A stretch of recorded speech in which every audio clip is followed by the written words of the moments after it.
Party केन्द्रीय समितिका सहयोगता कमरेडहरू र यो राष्ट्रिय सम्मेलनमा उपस्थित सम्पूर्ण योद्धा कमरेडहरू, म पार्टी केन्द्रको तर्फबाट र मेरो तर्फबाट फेरि एकचोटि तपाईहरुलाई अभिवादन गर्छु। स्वीकार्नुहोस् क्रान्तिकारी अभिवादन। अब मैले भन्नुपर्ने कुरा त तपाईहरुले उठाएको कुरा सुनेपछि धेरै नै छ जस्तो लाग्यो मलाई।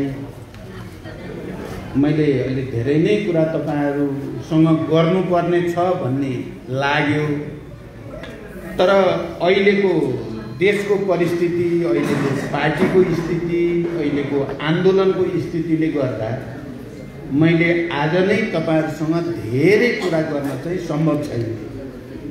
अहिले उद्घोषकले जे पढेर सुनाउनु भयो र तपाईहरु दुई तीन जना मात्रै बोले पनि यो हलको र तपाईहरु सबैका पीडाहरू, मर्महरू, भावनाहरू यहाँ प्रस्तुत भए।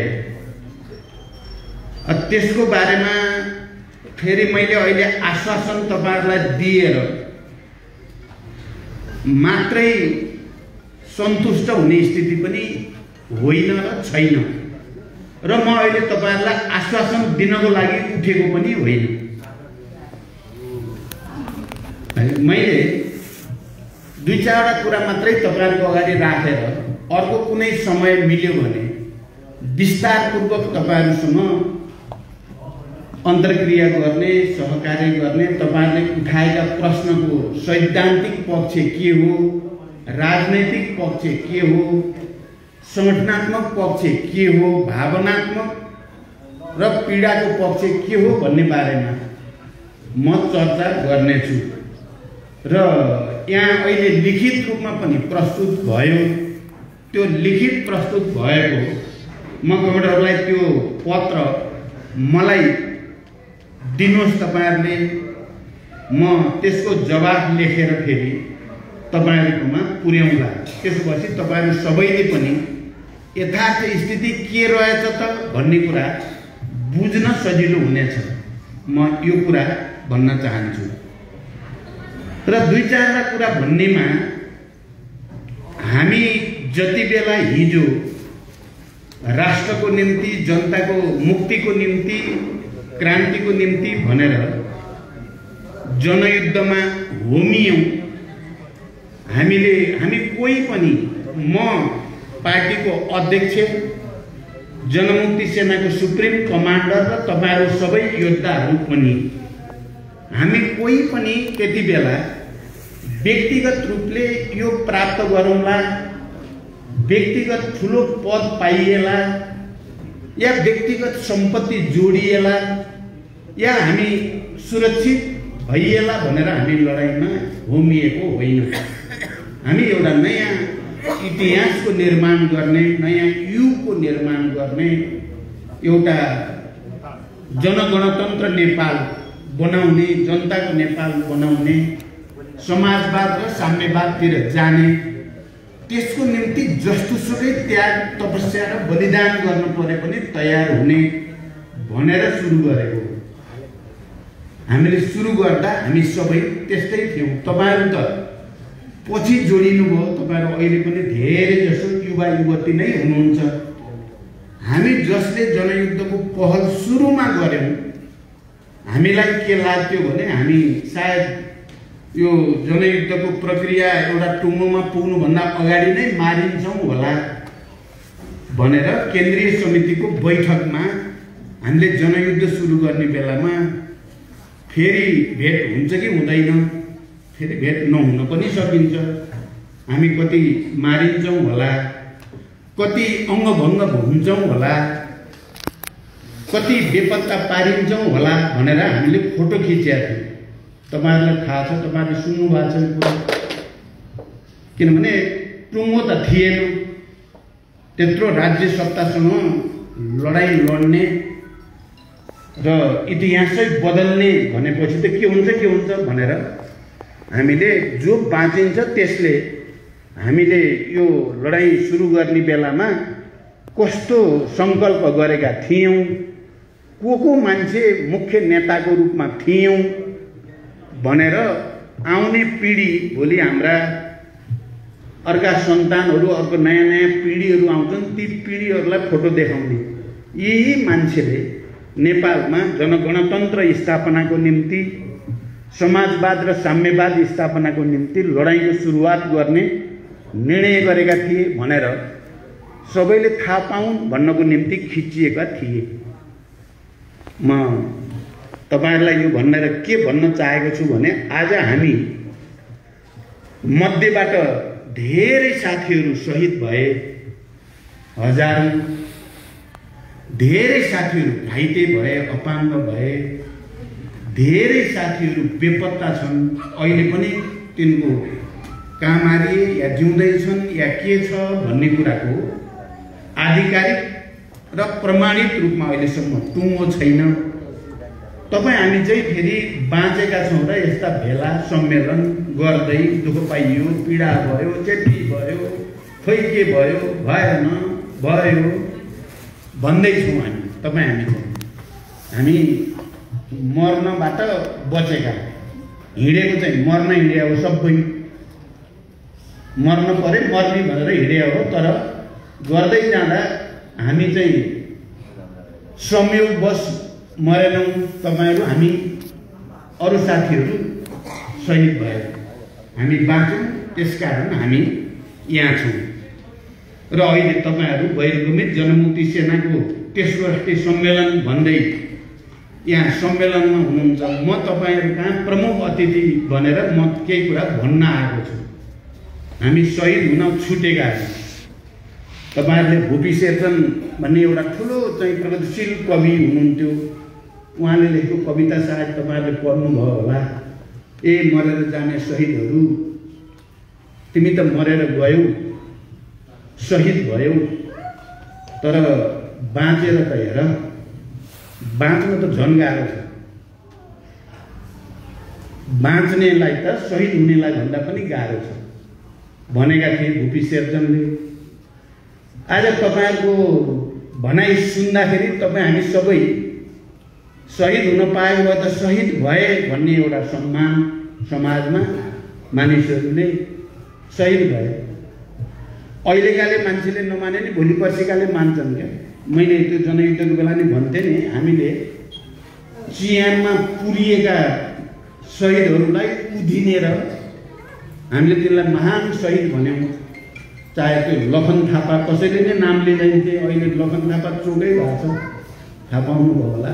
कामी बुढा 8-9 सालमा शहीद भएको, त्यो कसैले नाम लिँदैन्थ्यो। हामीले चियानबाट खोतलेर ल्याएर ती शहीद हुन् जनताको निम्ति लडेका भने। अरू थुप्रै शहीदहरूलाई उदिँदै झापा विद्रोहका शहीदहरूलाई पनि हामीले स्थापित गर्नुपर्छ भन्यौँ। थुप्रै सशस्त्र र शान्तिपूर्ण आन्दोलनमा लडेकाहरूलाई हामीले शहीद भनेर स्थापित गर्यौँ, अहिले स्थापित छन्। हाम्रा शहीदहरू पनि अहिले कतिपयले नाम लिन मन पराउँदैनन्, तर ती महान शहीदहरू हुन्। तिनलाई भोलि इतिहासले फेरि पनि महान शहीद भनेरै फेरि सम्मान गर्छ। यद्यपि म पहिलोचोटि प्रधानमन्त्री हुँदा तपाईँ हामी सबै लडेर भयो, म व्यक्तिगत प्रधानमन्त्री भएको पनि होइन। सायद तपाईहरुलाई सबैलाई थाहा नहुन पनि सक्छ। म प्रधानमन्त्री भएको पहिलो क्याबिनेटको पहिलो निर्णय नै जनमुक्ति आन्दोलनमा, युद्धमा शहीद हुनेहरूलाई शहीद घोषणा, राष्ट्रिय शहीद घोषणा गर्ने र उनीहरूलाई सम्मान गर्ने भन्ने क्याबिनेटमा मेरो पहिलो डिसिजन हो। तर त्यो डिसिजनलाई अहिले लुकाइएको छ, दबाइएको छ। मलाई तपाईहरुलाई भन्दा मलाई कम पीडा छ भन्ठान्नु भएको छ तपाईहरुले। प्रचण्ड त प्रधानमन्त्री भयो, खुब रमाइलोसँग बसे होला भन्ठान्नु भएको छ, त्यो सत्य होइन। तपाईहरु जस्तै म पनि पीडित छु। मैले त्यत्रो परिवर्तन ल्याएको पहिलो क्याबिनेटबाट जनमुक्ति सेनालाई सम्मान गर्ने निर्णय गरेको, शहीदहरूलाई राष्ट्रिय शहीद घोषणा गर्ने निर्णय गरेको, मैले गरेको क्याबिनेटको त्यो माइनेट लुकाइएको छ। प्रतिक्रियावादीहरूले षड्यन्त्रपूर्वक दबाइदिएका छन्। अनि मलाई आनन्द हुन्छ त मैले त्यो बाध्यता परेर गरेको हो र मैले त आफ्नो नेतृत्वमा भएको आन्दोलन परिवर्तनलाई संस्थागत गर्ने, त्यसका योद्धाहरूलाई सम्मानित गर्ने, त्यसमा वीरगति प्राप्त गरेकाहरूलाई सम्मानित गर्ने निर्णय न गरेको हो। तर त्यो दबाइएपछि र अनि चाहे बहिर्गमित भनेर बाहिर आएका जनमुक्ति सेनाका योद्धाहरू हुन्, चाहे शैक्षिक अवकाश लिएर केही पैसा लिएर बाहिर आएका जनमुक्ति सेनाका योद्धाहरू हुन्, या नेपाली सेनामा समायोजन भएका 1400-1500 जनमुक्ति सेनाका कमान्डर र योद्धाहरू हुन्, हामी सबै एउटै मोर्चाका हुन्। अरूले कसले के भन्छन् त्यो मुख्य कुरा होइन। मुख्य कुरा हामीले आफूलाई के ठान्छौँ त्यो चाहिँ मुख्य कुरा हो। हामीले आफूलाई बहिर्गमित कहिले पनि ठानेनौँ। हामीलाई अनेक गरेर बाध्य पारेका छन्, तर एउटा बिन्दुमा हामी सबै एकै ठाउँमा पुग्छौँ र एकै ठाउँमा हुन्छौँ। हामी एउटै मोर्चामा हुन्छौँ, एउटै उद्देश्यको निम्ति समर्पित हुन्छौँ भन्ने हाम्रो बुझाइ हो। चाहे ती बहिर्गमित बनिएका हुन्, चाहे शैक्षिक अवकाशमा निक्लिएका हुन्, चाहे सेनामा समायोजन भएर गएका साथीहरू हुन्, हामी सबै एउटै उद्देश्यको निम्ति समर्पित मान्छेहरूको मोर्चा हो। हिजो जनयुद्ध चल्दै गर्दा अहिले यहाँ तपाईँहरूले लेख्नुभयो, मलाई बडो त्यसले छोएको पनि छ। हामी लड्दा लड्दै सबै मर्न पाएको भए पनि हुन्थ्यो कि त, या मैले शान्ति सम्झौता गरेर गल्ती गरेँ? तपाईँलाई के लाग्छ? राम्रोसँग सोच्नु होला। अहिले म धेरै भन्दिनँ, कसैलाई लाग्न सक्छ यतापट्टि आएर शान्ति सम्झौता गरेर, सेना समायोजन गरेर, हतियारको व्यवस्थापन गरेर नेतृत्वले गल्ती गर्यो, त्यसो गर्न हुने थिएन। बरु लडेको लडाइँ गरेर जे पर्छ भनेको भए हुन्थ्यो भन्न पनि सकिन्छ।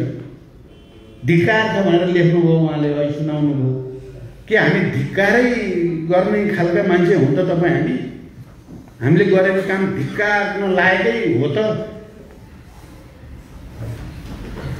मैले किन त्यस्तो तपाईँहरूलाई त्यत्रो 10 वर्षसम्म युद्धमा लडेर म आफै भूमिगत बङ्कर तपाईँहरूले हेर्नुभयो होला नि, अहिले पनि युट्युबमा पनि थुप्रै आइरहेको हुन्छ नि, म बसेका बङ्करहरू, म लुकेका छिपेका बमबारिङ भएका घरहरू त तपाईँहरूले पनि हेर्नुभएको होला।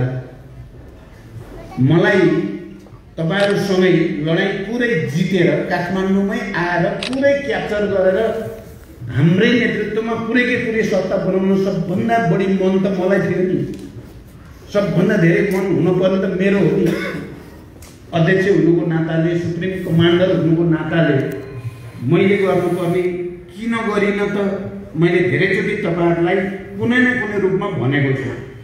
किनभने कम्युनिस्ट आन्दोलन, राजनैतिक आन्दोलन भनेको राष्ट्रिय मात्रै हुँदैन, यसको अन्तर्राष्ट्रिय आयाम पनि हुन्छ।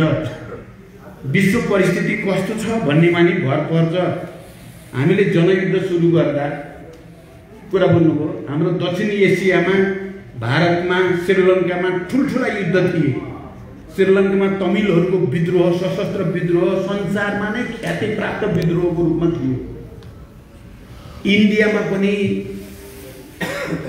आन्ध्रतिर, दक्षिण भारततिर या युपीतिर, उत्तर नेपालसँग जोडिएको भागमा नै ठुल्ठुला युद्ध अगाडि बढ्दै थिए। ल्याटिन अमेरिकामा पेरु, कोलम्बिया जस्ता देशहरूमा ठुल्ठुला सशस्त्र विद्रोह थिए। सबभन्दा अगाडि पेरु थियो, तपाईँहरूलाई थाहा छ। अनि यता एसियामा पनि टर्कीमा राम्रै विद्रोह थियो, सशस्त्र सङ्घर्ष थियो, लडाइँ चलिरहेको थियो। सबैतिर एउटा माहौल थियो परिवर्तनको, सङ्घर्ष। हामीले लड्दै गर्दा हाम्रै आँखा अगाडि तमिलहरूको त्यत्रो सशक्त विद्रोह नराम्रोसँग दबियो। त्यसको प्रमुख नेतादेखि हजारौँ, 1 लाखभन्दा बढी मान्छे मारिएर त्यो ध्वस्त पार्नु। तपाईँ हाम्रै अगाडि, मेरै आँखा अगाडि पेरुमा 1 लाख मान्छे मरे लडाइँमा, 1 लाख मान्छे मरे। पछि गोन्जालो गिरफ्तार भए, अहिले पनि जेलमा छन्। र त्यो अहिले पेरुको साइनिङ पाथ भन्ने त्यत्रो विद्रोह भएको, त्यत्रो जनमुक्ति सेना बनेको अहिले नाम निशान केही पनि छैन।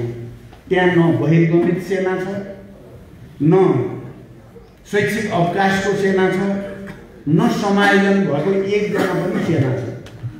त्यो तपाईँ हाम्रो आँखै अगाडि हामीले हेर्दा हेर्दै देखियो।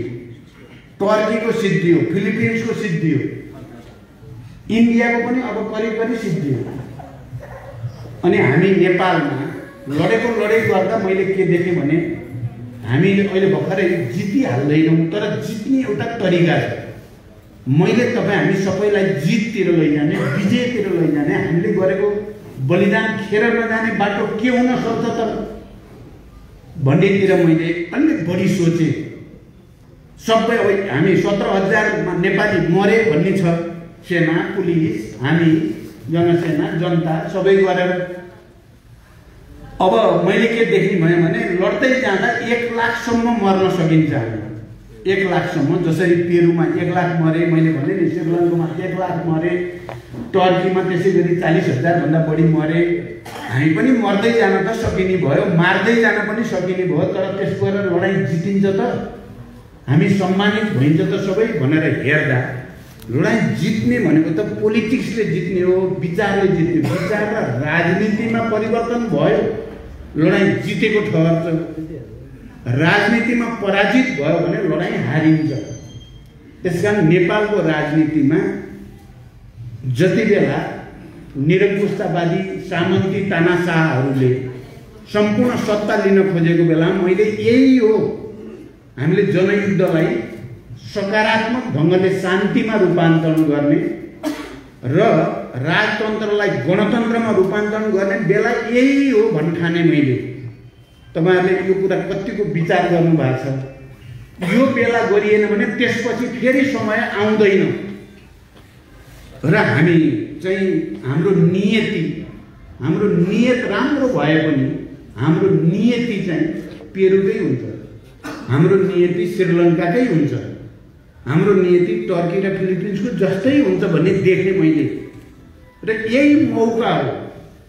तपाईहरुले हेर्नुभयो भने चुनमाङ बैठक भनेर जसलाई भनिन्छ, चुनमाङ बैठकको निर्णय, त्यसपछि मैले गरेको 3 महिने एकपक्षीय युद्धविरामको घोषणा, त्यही 3 महिनाको एकपक्षीय युद्धविरामको घोषणाले के गरिदियो त 7 राजनीतिक दल र तत्कालीन नेकपा माओवादीलाई एक ठाउँमा ल्याइदियो, सामन्तवादका विरुद्ध एक ठाउँमा ल्याइदियो र त्यो अगाडि बढ्दै गएर चाहिँ 12 बुँदे समझदारी 19 दिनको जनआन्दोलनमा रूपान्तरण भयो।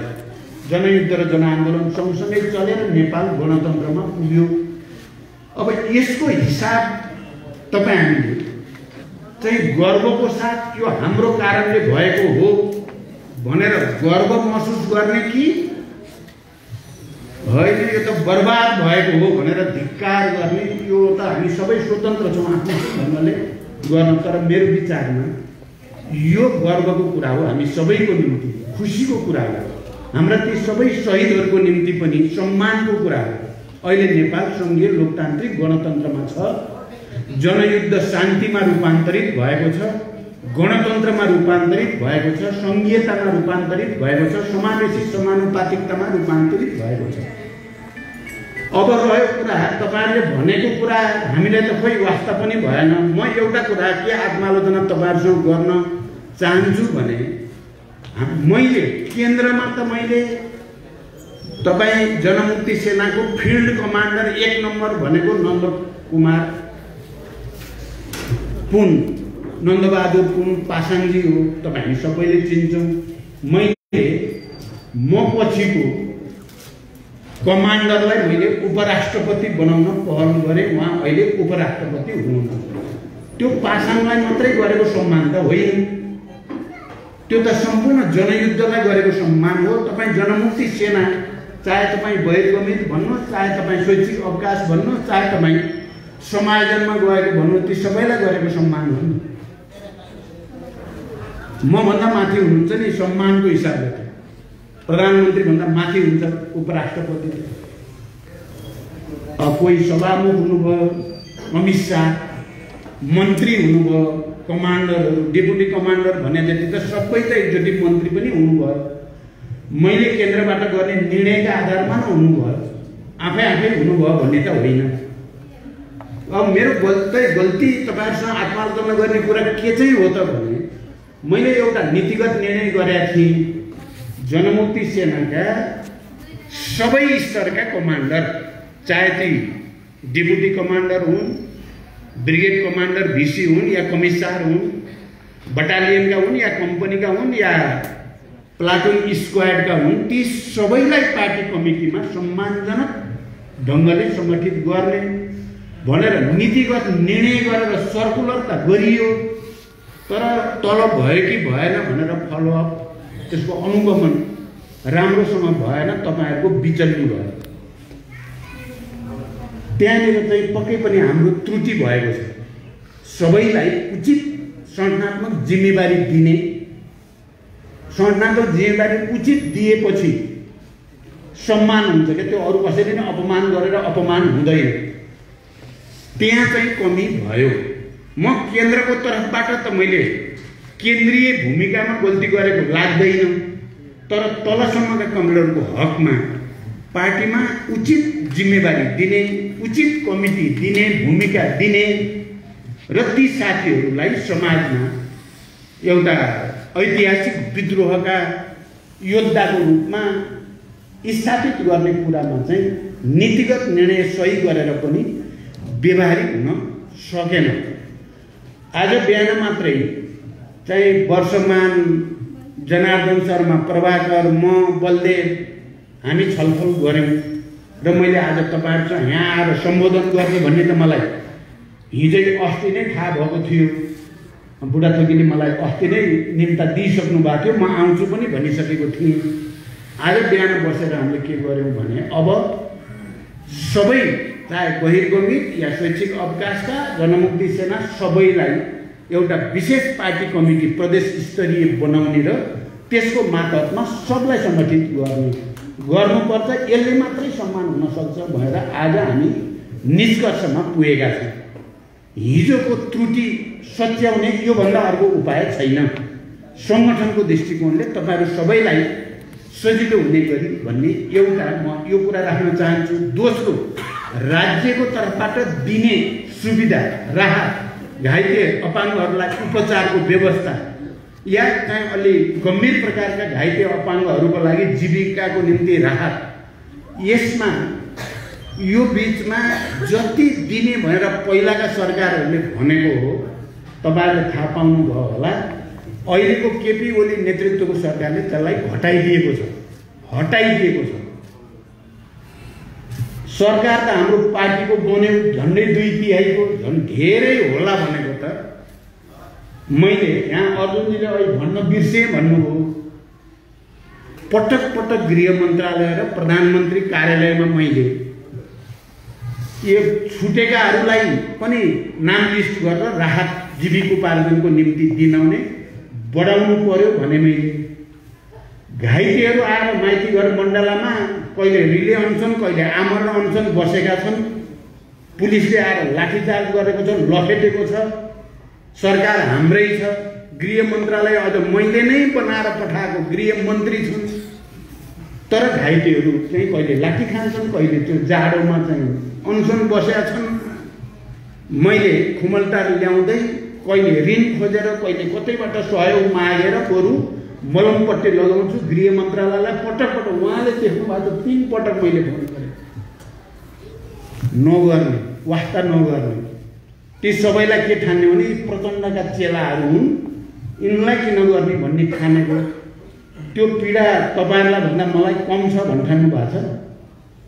अनि अहिले पार्टी फुटाए, अहिले उनलाई चाहिँ जनमुक्ति सेना भनेर उनीहरू तिनै मान्छे भन्छन्। अहिले योभन्दा बढी घाउमा चाहिँ नुनचुक छर्ने काम अरू केही हुन्छ? हिजो त्यत्रो 3 वर्षसम्म लगातार मैले पार्टी अध्यक्षको हैसियतले र हिजोको कमान्डरको हैसियतले उहाँहरूको उपचार हुनु पर्यो, उपचार खर्च बढाउनु पर्यो, जीविकोपार्जनको निम्ति उनीहरूलाई राहत बढाउनु पर्यो, परिचय पत्र दिन पर्यो, दिने निर्णय भइसक्यो हो। पहिला किन रोकिएको भन्दा लाठीचार्ज गर्ने र ती सबैलाई प्रचण्डका चाहिँ चेलाचपेटाहरू भनेर अपमानित गर्ने। अहिले पार्टी फुटेपछि चाहिँ तपाईहरुलाई चाहिँ खै प्रचण्डले हेरेछ कालीबहादुर खान कहाँ छन् सुन्नुभयो नि तपाईहरुले। बिचरा त्यो कालीबहादुर खान भर्खर हामी शान्ति सम्झौतामा आएपछि यही कोटेश्वरमा हो रामहरि श्रेष्ठको मृत्यु भयो। उनलाई बचाउनको लागि र उनको मुद्दा गर्नको लागि के कति गरियो भन्ने कुराको धेरै ठुलो मर्म छ त्यो भित्र। त्यो कथातिर म अहिले जान्दिनँ।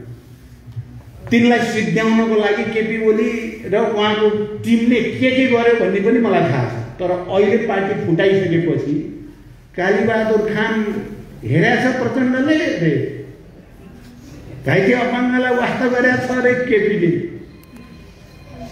यो के लाग्छ तपाईहरुलाई? तपाईहरुको मायाले भने होला। तपाईहरु त्यस्तै लाग्छ। उहाँ एउटा बहिनी कमान्डरले भन्नुभयो नि हामी फरक राजनीतिक धारबाट पनि बरु हामी जान्छौँ भने त मलाई त साँच्चै ठ्याक्कै चाहिँ छुराले मुटुमा चाहिँ रोपे जस्तो हुन्छ नि मलाई। तपाईँ उता फरक राजनीतिक धारमा गएर जसले हामीलाई सम्पूर्ण रूपले अपमानित गर्ने, ह्युमिलिएट गर्ने, बदनाम गर्ने र सम्पूर्ण रूपले सिद्ध्याउनको लागि बल गर्यो तिनले हाम्रा योद्धाहरूलाई माया गरेर भने हो त त्यो कालीबहादुर खानलाई माया गरेर हो। त्यसकारण त्यो होइन। हामी रगतको नाता निकै ठुलो नाता हुन्छ भन्छन्, तर हामीले के भन्यौं त भने वर्गीय नाता त्यो भन्दा नै ठुलो हुन्छ। आन्दोलनको नाता, आन्दोलनमा बगेको रगतको नाता, संघर्षमा बगेको रगतको नाता त्यो भन्दा धेरै ठुलो हुन्छ। आफ्नो भाइ भतिजा छोराछोरी सँगको भन्दा धेरै महान हुन्छ भनेर हामीले पढेको, पढाएको, बुझेको हो। तपाईँ हाम्रो नाता भनेको रगतकै नाता हो। युद्धमा, आन्दोलनमा बगेको रगतसँग हाम्रो नाता जोडिएको छ। अनि यसलाई अपमान गर्नेहरूले अहिले चाहिँ यो गर्छौँ र त्यो गर्छौँ भनेर हुन्छ त? त्यहाँ म तपाईहरुलाई यो सब षड्यन्त्र जालझेल हिजो जनयुद्धको बेला पनि थियो। तपाईँ हाम्रो टाउको मूल्य तोक्ने मान्छेहरू त यहीँ छन् नि अहिले नै। अब तिनले अहिले टाउको काट्न नपाएकोमा तिन त पश्चाताप गरेर बसेका छन् नि। टाउको गिन्न सक्नु पर्थ्यो, गिन्न सकिएन भन्ने छ नि त उनीहरूलाई। अहिले हामी त्यहाँ छौँ, फेरि हामी यहाँ छौँ। हामीलाई देख्दा तिनीहरूलाई कति छटपटी हुन्छ होला नि। झोलामा टाउको हालेर ल्याएपछि पैसा लिएर जाऊ 50 लाख रुपियाँ भन्नेहरू अहिले पनि पैसा दिन्छन् भन्दै नै कुरा भन्नुभयो। एउटा छ नि iron cut iron, diamond cut diamond भन्छन् क्या। फलामले फलाम काट्ने, हिराले हिरा काट्ने भने जस्तै। अब यो जनक्रान्तिलाई काट्न, यो सङ्घीय लोकतान्त्रिक गणतन्त्र काट्न, यो योद्धाहरूलाई खरिद्ने, तपाईँहरूलाई खरिद्ने 8-10 लाख 20 लाख दिएर हुन्छ भने कुन स्तरको तपाईँ कमान्डर हो, कति मान्छे लिएर आउन सक्नुहुन्छ, त्यसमा अनुसार कोटा हुन्छ। तपाईँहरूले 100 जना लिएर जानुभयो भने 10 लाख 20 लाख कति हो? तपाईँले 200 लिएर जानुभयो भने 30-40 लाख। अझ धेरै लिएर जानुभयो 4000 नै उठाएर लिएर जानुभयो भने 1 करोड 2 करोड यस्तो पो छ त अहिले त। तपाईहरु ठान्नु भएको छ यो माया गरेर हामीलाई गर्दिन खोजेका भन्ने ठान्नुभयो भने त त्यो दुर्भाग्यपूर्ण हुन्छ। त्यस्तो होइन, त्यस्तो होइन। तपाईँ हामीलाई उनीहरूले भेडा बाख्रा यिनलाई खरिद बिक्री गरेर सिद्ध्याउने हो। किन खरिद्ने हो त? खरिद्ने किन? तपाईँलाई 20 लाख दिएर, 10 लाख दिएर या 50 लाख दिएर लाने भनेको किन भने तपाईँलाई अलि मोटो बनाएर काट्ने र अनि मासु खाने भनेर लाने हो। माया गरेर चाहिँ सम्मान गर्न लाने हो र?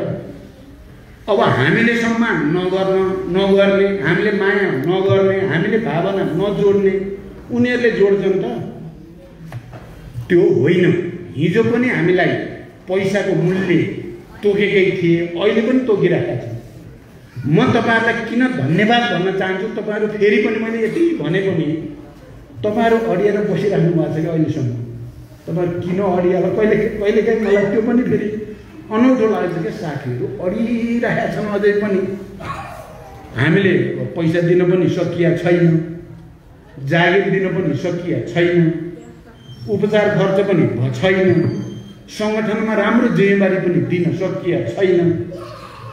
अनि अस्ति एउटा भर्चुअल मिटिङमा चाहिँ क्या विदेश गएका, अब जनमुक्ति सेनाका त अहिले त संसारभरि पनि छन्, फेरि यहाँ मात्रै हो र त्यो शैक्षिक अवकाश वा बहिर्गमित कति त फेरि विदेशमा छन्। त्यहाँ भर्चुअल मिटिङमा भने केही साथीहरूले भनेको मैले सुने, हामी हिजो पनि प्रचण्डको नेतृत्वमा लडाइँको मैदानमा जीवन आहुति गर्न ल्याए हो, अहिले प्रचण्डलाई सबैले मिलेर हेप्न खोजेका छन्, अपमान गर्न खोजेका छन्, सिद्ध्याउन खोजेका छन्। प्रचण्डले आह्वान गर्ने भने हामी यहाँबाट छोडेर फेरि लडाइँमा आउँछौँ भनेको सुने क्या मैले आफ्नै कानले।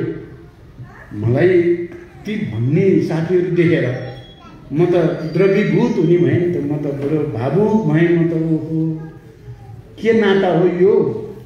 अब अहिले बहिर्गमितका 3टा छन् भन्नुभयो, तर सबभन्दा ठुलो तपाईँहरूकै रहेछ। अब यो त प्रमाणित भयो। म पनि बेला बेला मलाई नै दिमाग खराब गर्छन् क्या, मैले सबै बुझ्छु भन्ने थाहा हुँदैन नि को कता कता हुनुहुन्छ, के गर्नु भएको छ। अहिले यो तेस्रो राष्ट्रिय सम्मेलनमा आएर साथीहरू तपाईँहरू सबैसँग भेट्दा तपाईँहरू कुरा सुन्दा मलाई थाहा भयो सबभन्दा ठुलो मूलधार चाहिँ यही रहेछ। बहिर्गमितको चाहिँ मूलधार यो रहेछ। अब मैले सहयोग गर्ने ठाउँ यो रहेछ भन्ने त मलाई भयो। आजदेखि कुरा बोल्नुभयो त मैले सहयोग गर्नुपर्ने, अरूहरूले धेरै मलाई पनि उपयोग गरे। अब किन ढाक्ने, मलाई साँच्चै हामी नै हो भन्छन्, हो कि के हो के हो। अब अलिक बढी नै भन्छन् फेरि त्यस्ताले, तपाईँहरू त मसँग त्यति आउनुहुन्न पाउनुहुन्न पनि होला। अब अलिक बाटो टाटा त के गर्छन्, कता नाता गोता लाउँछन्, मिलाउँछन्, आइहाल्छन्। आएर दुनियाँ कुरा भन्दा हो कि भन्ने पार्छन्। तर आजको यो सम्मेलनले होइन तपाईँहरू मूलधार भन्ने भयो। मैले तपाईँहरूसँग के भन्नु खोजेँ, तपाईँहरू किन बसिरहेको यहाँ भने मलाई कहिलेकाहीँ किन यही हो हाम्रो भन्ने तपाईँलाई लागिराख्दो रहेछ। न तपाईँहरू राम्रोसँग कमिटीमा हुनुहुन्छ र फेरि केही त धेरै हुनुहुन्छ, कोही वडा अध्यक्ष हुनुहुन्छ, कोही केही पालिकामा हुनु होला, कोही कमिटीमा हुनु होला, तर धेरै जसो हुनुहुन्न भन्ने पनि देखेँ। तर तपाईँहरू फेरि हामी चाहिँ यही हो भनेर फेरि पनि गाली गर्दा पनि प्रचण्डै हो हाम्रो नेता भन्ने तपाईँहरूले त्यो माया मार्नु भएको छैन रहेछ। भन्दा योबाट के देखिन्छ भने हामीले बनाएको इतिहास सामान्य रहेनछ, ठुलो चिज गरिएको रहेछ। कमाइ चाहिँ हामीले सम्पत्ति त कमाएनौँ, पद प्रतिष्ठा कमाएनौँ, तर एउटा यस्तो महान सम्पत्ति कमाइएको रहेछ, यस्तो विचारको सम्पत्ति, राजनीतिको सम्पत्ति, परिवर्तनको सम्पत्ति रहेछ कि त्यसको माया मोह, त्यो प्रतिको ममता चाहिँ हामी कसैले नै छोड्न सकेका रहेनछौँ।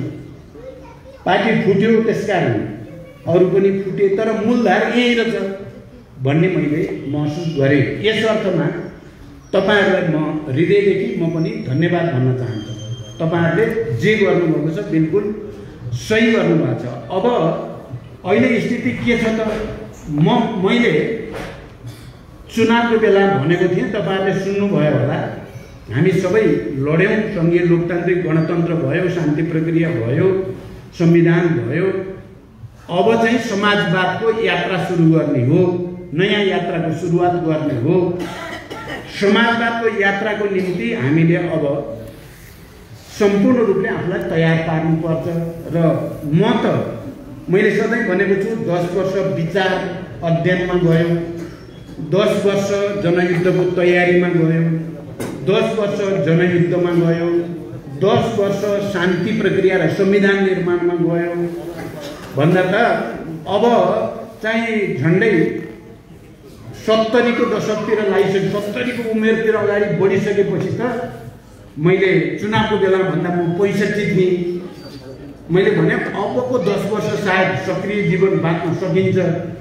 अबको 10 वर्ष समाजवादको निम्ति मैले खालि जनयुद्धका हजारौं शहीदहरूलाई, घाइते अपाङ्ग या जनमुक्ति सेना या सबै हाम्रा पार्टीका साथीहरूलाई सम्झेर मात्रै मैले भने कि अबको 10 वर्ष समाजवादको 10 वर्ष।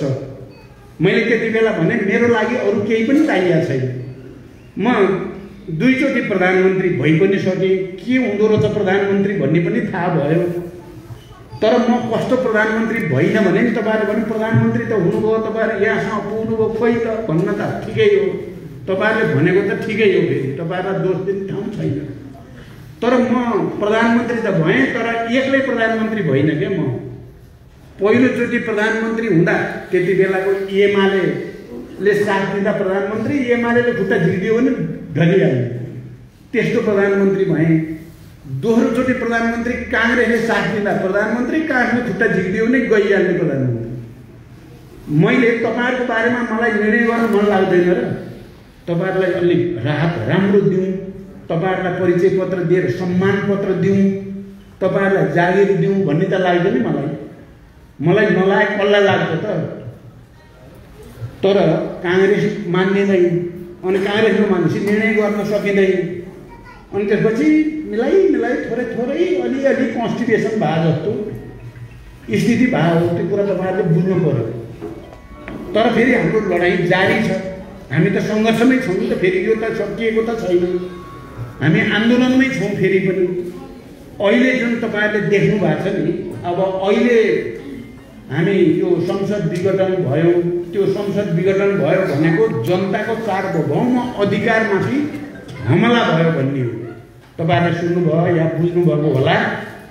पहिलाका संविधानभन्दा यो संविधान फरक किन हो भने पहिलाको संविधान राजाहरूले हामीमा अन्तर्निहित राजकीय र सार्वभौम अधिकारको प्रयोग गरिबक्सी यो संविधान जारी गरिबक्सेका छौँ भन्ने थियो पहिलाको संविधान। अहिलेको संविधान चाहिँ हामी नेपाली जनताले आफ्ना जनप्रतिनिधि मार्फत यो संविधान घोषणा गरेका छौँ भनेर जनता सार्वभौम भए। यो ठुलो कुरो हो, यो कुरो चाहिँ ठुलो हो, यो कुरा भन्नुभयो त। तर अहिले चाहिँ आजभोलि के भयो भने त्यही जनताको सार्वभौम अधिकारमाथि हमला भयो, प्रतिक्रान्ति हुन खोज्यो, जनयुद्ध र जनआन्दोलन ल्याएको उपलब्धिमाथि प्रहार हुन खोज्यो। त्यसो भएर मैले तपाईँहरूले हेर्नुभयो भने म अहिले खुसी छु। फेरि म प्रधानमन्त्री हुँदा खुसी थिइनँ, तपाईँ पत्याउनुहोस् क्या। प्रधानमन्त्री त हुन पर्यो एउटा अवस्थामा, एउटा कारणले।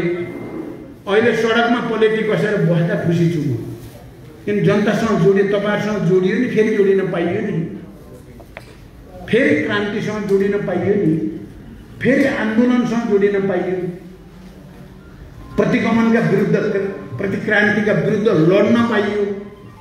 तपाईँ हामी खुसी भएको त लडाइँमा हो, आन्दोलनमा हो, परिवर्तनमा हो, समाजवादमा हो कि जनवादमा हो हामी खुसी भएको।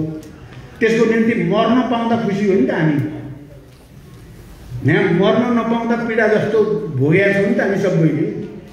त्यसो भएर अहिले फेरि प्रतिक्रान्तिका विरुद्ध, प्रतिगमनका विरुद्ध फेरि हामीले लडेर ल्याएको सङ्घीय लोकतान्त्रिक गणतन्त्रका विरुद्ध, संविधानका विरुद्ध जो प्रहार भएको छ त्यसको रक्षाको निम्ति म फेरि मैदानमा छु। तपाईँहरूले यो कुरा चाहिँ अब कसरी बुझ्नुहुन्छ? म फेरि मैदानमा आएको छु, तपाईँहरूसँगै मैदानमा आउँदा मलाई खुसी छ। मैले जे पनि बिहोर्छु, हिजो जसरी जनयुद्ध सुरु गर्दा मृत्यु पनि बिहोरेकै हो, जेलमेल पनि बिहोरेकै हो, त्यो सबैलाई स्वीकार गरेर हामी थाल्यो भने हामी अहिले पनि फेरि जरुरी पर्यो भने जस्तोसुकै त्याग गर्न पनि तयार हुने भनेर अहिले प्रतिगमनका विरुद्ध, प्रतिक्रान्तिका विरुद्ध, यो समावेशी संविधानका विरुद्ध जो षड्यन्त्र भएको छ त्यसलाई परास्त गर्ने लडाइँमा छौँ हामी।